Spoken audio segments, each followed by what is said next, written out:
اعوذ باللہ من الشیطان الرجیم بسم اللہ الرحمن الرحیم اللہم صلی علی سیدنا و مولانا محمد وبارک وسلم وصلی علیہ. معزز ناظرین و سامعین السلام علیکم ورحمۃ اللہ وبرکاتہ. خزائن ٹیوٹر پر دوبارہ ایک اور سبق کے ساتھ آپ کی خدمت میں حاضر ہوں.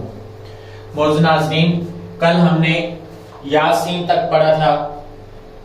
یاسین سے آگے ہم اب انشاءاللہ شروع کریں گے. سب سے پہلے ہم تحفظ اور تسمیہ کی مشق کریں گے.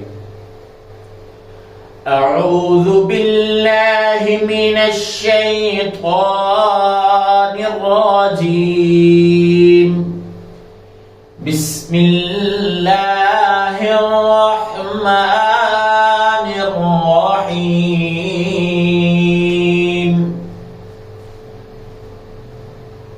نون سین، جس طرح آپ کو بتایا تھا کہ سین سیٹی والے حروف میں آتا ہے. آپ کوشش کریں گے اس کی سیٹی کی طرح آواز آئے جب آپ اس لفظ کی ادائیگی کر رہے ہوں. تو اس کے لیے ہم مشق بھی اس کے لیے ضروری ہے. نون سین تا سین ثا سین. معزز ناظرین، بچے کا اور آپ کا اصل تلفظ اس طرح کے لفظوں میں پتہ چلے گا کہ آپ پہلے لفظ کی ادائیگی کس طرح سے ہے اور فوری طور پر دوسرے لفظ کی ادائیگی کا جو ایکسنٹ ہے وہ چینج ہو جائے گا. اس لیے میں نے آپ کو پہلے بھی بتایا تھا کہ آپ پہلی تختی پر جتنی زیادہ مشق کر لیں گے، کیونکہ آگے لفظ جڑوے حروف آ رہے ہیں، کسی میں تین، کسی لفظ میں تین حروف ہیں، تو وہ تینوں لفظوں کی تلفظ کے ساتھ ادائیگی صحیح طریقے سے تب ہی ممکن ہوگی جب آپ نے پہلی تختی پر اور دوسری تختی پر اچھے طریقے سے مشق کی ہوگی. کیونکہ میں نے آپ کو پہلے یہ چیز بتائی ہے کہ ہم دنیا کے لیے تو ہم بہت کچھ کرتے ہیں، قرآن پاک سے ہم بہت دور ہیں، تو اس کے لیے توجہ اور خلوص کا اور محبت کا ہونا بہت ضروری ہے، اور یہی ہماری اصل نجات ہے. تو اس کے لیے ہم جتنی زیادہ کوشش کریں گے اتنا ہی ہمارے لیے آخرت میں ذخیرہ ہے نیکیوں کا. تو اس کے لیے میں امید کرتا ہوں کہ ایک مسلمان ہونے کے ناطے آپ بھی اس کے لیے اچھی طریقے سے کوشش کریں گے، اور ایک مسلمان ہونے کے ناطے میں بھی پوری کوشش کروں گا کہ میں بھی اپنی آخرت کے لیے کچھ ذخیرہ اکٹھا کر سکوں. تو میں اسی حوالے سے آپ کے لیے اتنی محنت کر رہا ہوں اور آپ کو یہ لفظوں کا بتاتا ہوں. دیکھیں، یہ لفظ نرم حروف میں آتا ہے، سا اور سین سیٹی والے حروف میں آتا ہے. بیک وقت ان لفظوں کی ادائیگی اور اس کا ایکسنٹ چینج کرنا یہ آپ کی مشق پر ڈیپینڈ کرتا ہے، اور مشق کی مہارت اسی سے آپ کو حاصل ہوگی. ثا سین، آپ جس طرح دیکھ رہے ہوں گے آپ ثا سین، آپ کو واضح فرق نظر آ رہا ہے کہ ایک نرم حروف ہے اور ایک سیٹی والے حروف میں آتا ہے. آگے اسی طرح ثا جیم تا حا. ایک دفعہ دوبارہ ریوائز کرتا ہوں.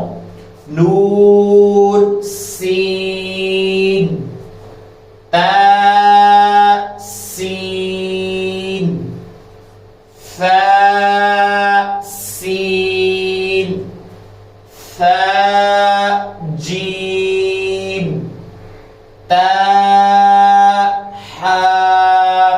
معزز ناظرین، دوسری تختی کے پہلے صفحے کی یہ جو آخری لائن تھی، پہلے پیج کی آخری لائن تھی، یہ میں نے آپ کو پڑھا دی ہے کہ میں آپ کو اس کے لیے مشق کی ترغیب دیتا ہوں کہ آپ زیادہ سے زیادہ مشق کرنے کی کوشش کریں. تو اس کے لیے میں آپ کو آگے جو اگلا سبق ہے، اگلا پیج ہے، وہ بھی ہم انشاءاللہ بھی شروع کرتے ہیں. تو معزز ناظرین، آپ آگے دیکھ رہے ہوں گے جو آگے لفظ آ رہے ہیں ان میں بھی تلفظ کا ہونا بہت ضروری ہے. جو آگے لفظ ہیں حروف ہلکی میں سے بھی آ رہے ہیں. خا بھی حروف ہلکی میں سے ہے، آگے خا ہے، یہ بھی حروف ہلکی میں سے ہے. تو چلیں ہم پڑھتے ہیں. نون خا یا حا با جیم یا میم با میم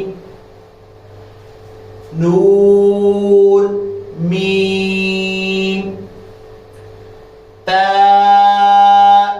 میم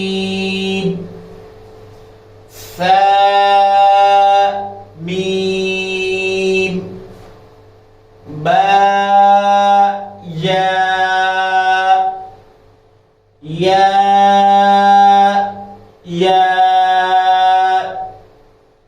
دوبارہ ہم اس کو ریوائز کرتے ہیں.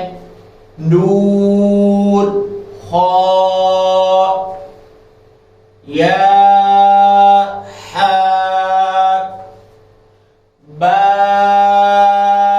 جیم یا میم با میم نون میم.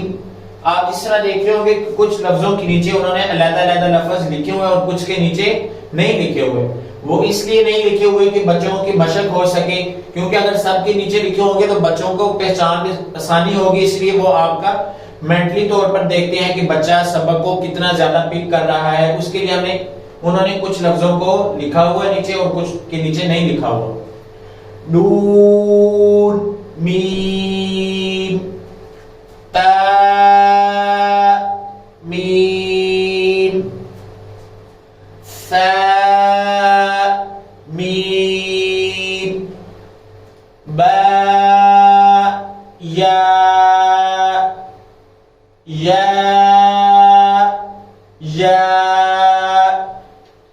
ناظرین آگے لفظ تین حروف والے بھی لفظ آئیں گے, تو اس کے لیے ہم زیادہ سے زیادہ مشق کریں گے, اور بچے اگر پڑھ رہے ہیں تو ان کے لیے بھی مشق زیادہ ضروری ہے. تو اس پر آپ جتنی زیادہ مشق کریں گے انشاءاللہ آپ اتنا ہی آسانی سے پڑھ سکیں گے. اگلے سبق تک مجھے اجازت دیجیے. والسلام.